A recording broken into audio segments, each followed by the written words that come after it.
Comenzaremos a contarles sobre la forma correcta de rendir proyectos del Fondo Comunidad Activa 2024. Lo primero es saber qué es una rendición de cuentas, que es la forma que tiene la organización y sus dirigentes de mostrar objetivamente lo realizado con los recursos recibidos, no solo al gobierno regional, también a sus socios y vecinos. Para facilitar el proceso de rendición de cuentas, definimos 3 etapas. El orden de los 2 primeros pasos podría no cumplirse, pero deben realizarse. El paso 1. Luego de recibir los recursos en la cuenta bancaria de su organización, debe ingresar a la oficina de partes del gobierno regional los siguientes documentos: el comprobante de ingreso de los recursos y el cronograma general de las actividades.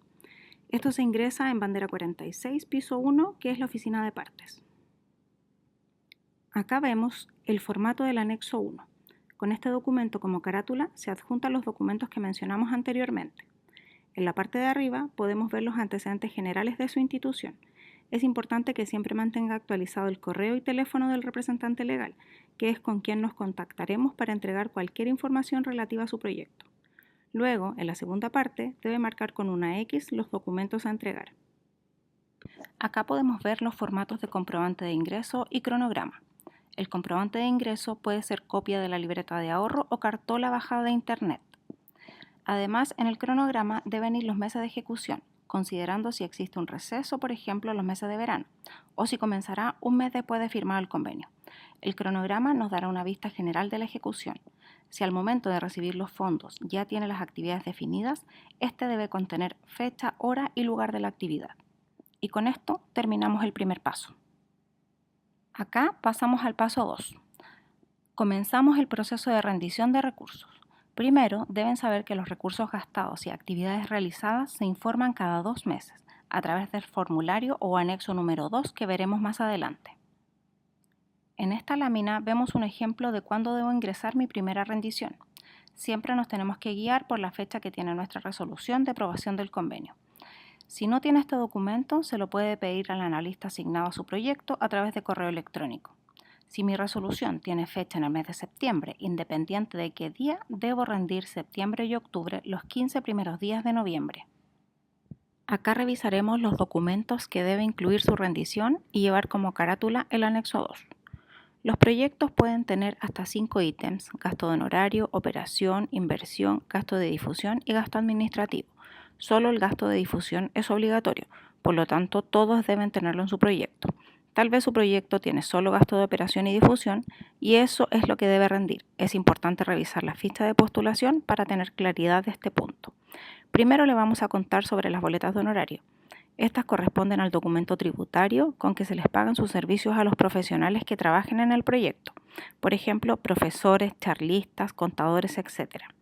Además, la boleta de honorario se debe ingresar validadores que acrediten la actividad, tales como contrato simple, sin notariar, informe mensual de actividades, lista de asistencia si procede.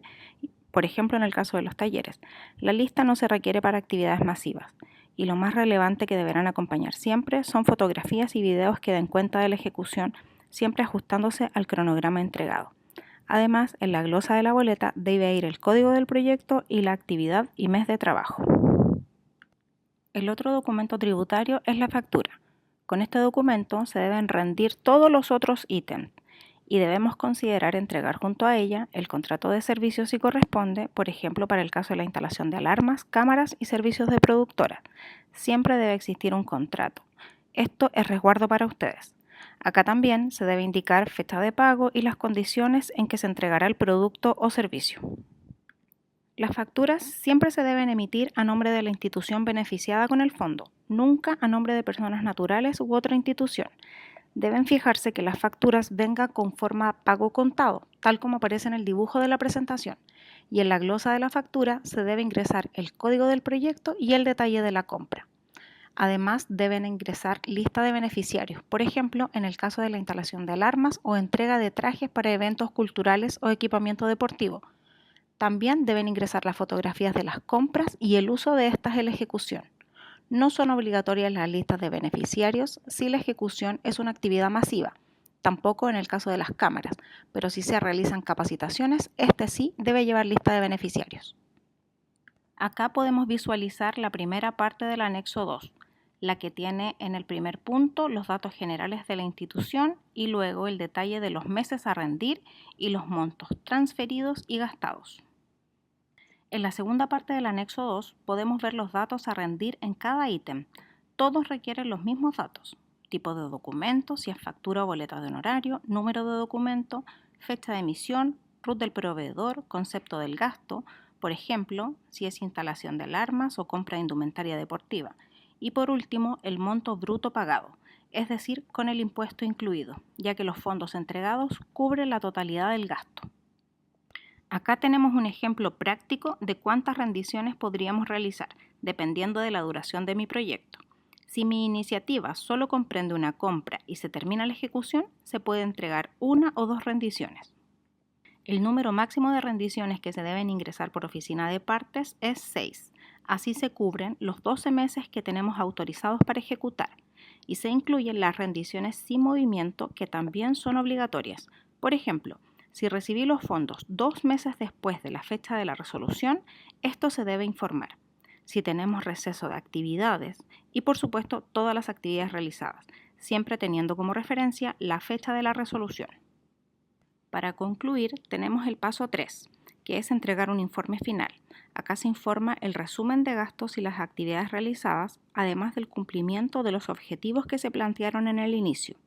Es importante indicar que en la primera parte también figuran los datos generales de la institución, tal como en los anexos anteriormente revisados, y en la segunda parte se muestra un ejemplo del correcto uso de los recursos entregados.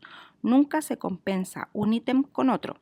Si gasto menos en el ítem de honorarios y gasto más en el de operaciones, no se debe ajustar. Tengo que devolver los recursos que me sobran por ítem y asumir como organización los gastos en que me pasé del presupuesto. En esta lámina se definen puntos que son obligatorios de cumplir para que el gasto que se rinda no sea rechazado. Por ejemplo, emitir facturas o boletas de honorarios a miembros del directorio de la organización ni a sus familiares. Facturas a nombre de personas naturales. Esto fue mencionado en la lámina 10. Boletas o facturas fuera del plazo del convenio. Tal como les indiqué antes, tienen 12 meses de vigencia desde la fecha de la resolución. Modificaciones sin autorización del analista a cargo. Cualquier modificación del proyecto aprobado debe siempre contar con la aprobación del analista a través de un correo electrónico o un oficio enviado al correo del representante legal. También es causal de solicitar la restitución de fondos, cambiar el cronograma o suspender actividades sin informar.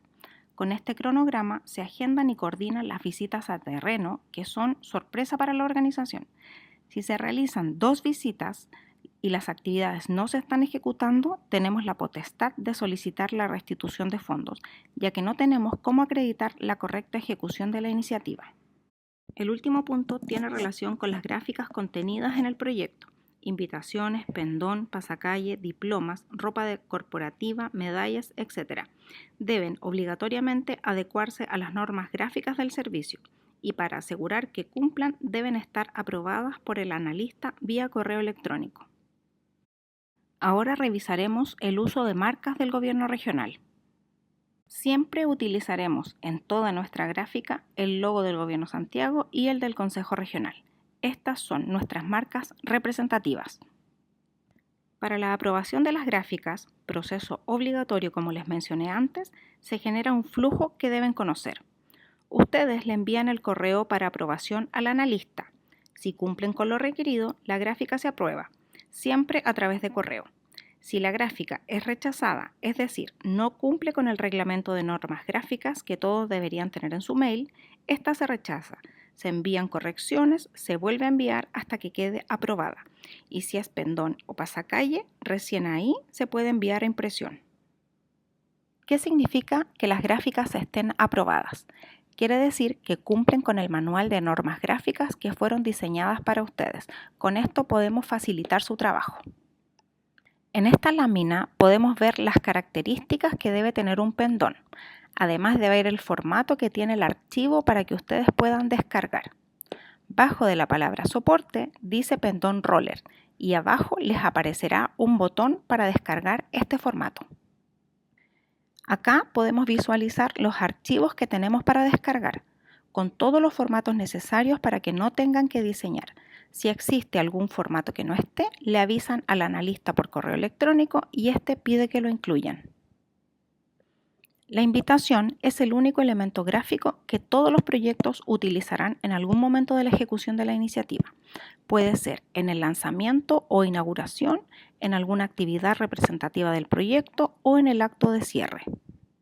Acá podemos ver el formato que está pensado para que se utilice tal cual está. Solo se debe editar el nombre de la institución, nombre del proyecto, fecha, lugar y contacto para coordinar una visita. Esta es la única visita que no es sorpresa. Si asiste alguien del gobierno regional, antes se contacta a la organización. Además, es el único elemento que no debe contener el código del proyecto, solo el nombre. Esperamos les haya servido esta presentación para aclarar dudas y mejorar su proceso de ejecución. Cualquier duda particular de su proyecto se puede contactar con el analista a cargo de la supervisión y acompañamiento de la ejecución de su iniciativa. Trate siempre de hacer consultas por correo electrónico o agendar reuniones. El horario de atención de los analistas es de lunes a viernes de 9:30 a 12:30 horas y el de oficina de partes de 8:30 a 14 horas para la entrega de documentación.